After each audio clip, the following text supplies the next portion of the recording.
Chirag light तेल, सूर्यफूल, सरकी आणि पाम तेल तसंच साखर आणि धान्याचे होलसेल व्यापारी। चिराग एंटरप्राइजेस, 6वी गल्ली, जयसिंगपूर। फोन 7066 916 916। शास्त्रीय पद्धतीने शेतीचे नियोजन केल्यास ऊस शेती फायदेशीर। आर.बी. खंडागळे यांचे प्रतिपादन। शेडबाळ येथे ऊस पीक परिसंवाद कार्यक्रम।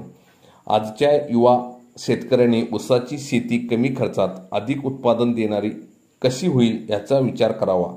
नवनवीन संशोधन व शास्त्रीय पद्धतीने शेतीचे नियोजन केल्यास ऊस शेती फायदेशीर ठरणार आहे। भारतात सरासरी एकरी 30 ते 40 टन उत्पादन मिळते, मात्र विदेशातील ब्राझील, मोरोसिस, ऑस्ट्रेलिया सारख्या देशात एकरी 190 टन ऊसाचे उत्पादन घेतले जाते। अधिक उत्पादन घेण्यासाठी शेतकऱ्यांचे परिश्रम महत्त्वाचे आहेत, असे प्रतिपादन संकेश्वर येथील निजलिंगप्पा ऊस संशोधन केंद्राचे शास्त्रज्ञ आर.बी. खंडागळे यांनी केले। शेडबाळ येथील शांतीसागर जैन आश्रमात श्री दत्त साखर कारखान्याच्या वतीने शेतकरी सभासदांकरिता आयोजित ऊस परिसंवाद कार्यक्रमात ते प्रमुख पाहुणे म्हणून बोलत होते। यावेळी दत्त साखर कारखान्याचे चेअरमन उद्यान पंडित गणपतराव पाटील, बाबासाहेब सौंदत्ती यांची प्रमुख उपस्थिती होती। खंडागळे पुढे म्हणाले, ऊसाची शेती फायदेशीर करून घेण्याकरिता मशागतीपासून लक्ष देणे गरजेचे आहे।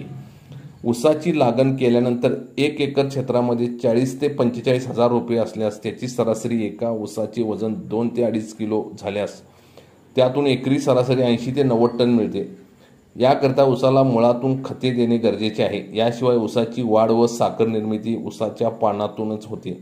या पानातून सूर्यप्रकाश मिळणे गरजेचे असते। पान हिरवेगार राहिले याकडे लक्ष द्यावे, त्यामुळे सक्षम ऊसाची निर्मिती होते व वजन वाढते।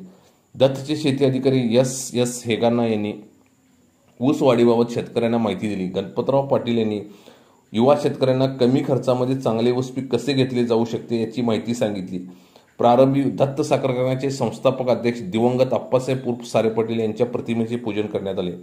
यावेळी कारखान्याचे उपाध्यक्ष अरुण देसाई, संचालक महेंद्र बागी, अमर यादव, ज्योतिकुमार पाटील, आश्रमचे अध्यक्ष राजू नांद्रे, अजित नरसागावकर, प्रकाश पाटील, सुरगौर पाटील, बाळासाहेब पाटील, सुनील मार्गाने यांच्यासह शेतकऱ्यांची उपस्थिती होती। कोथळी टाइम्स न्यूज चॅनलला सबस्क्राइब करा, लाईक करा, बेल आयकॉनला क्लिक करा। ताज्या घडामोडीसाठी आमचा नंबर आपल्या ग्रुपमध्ये ऍड करा।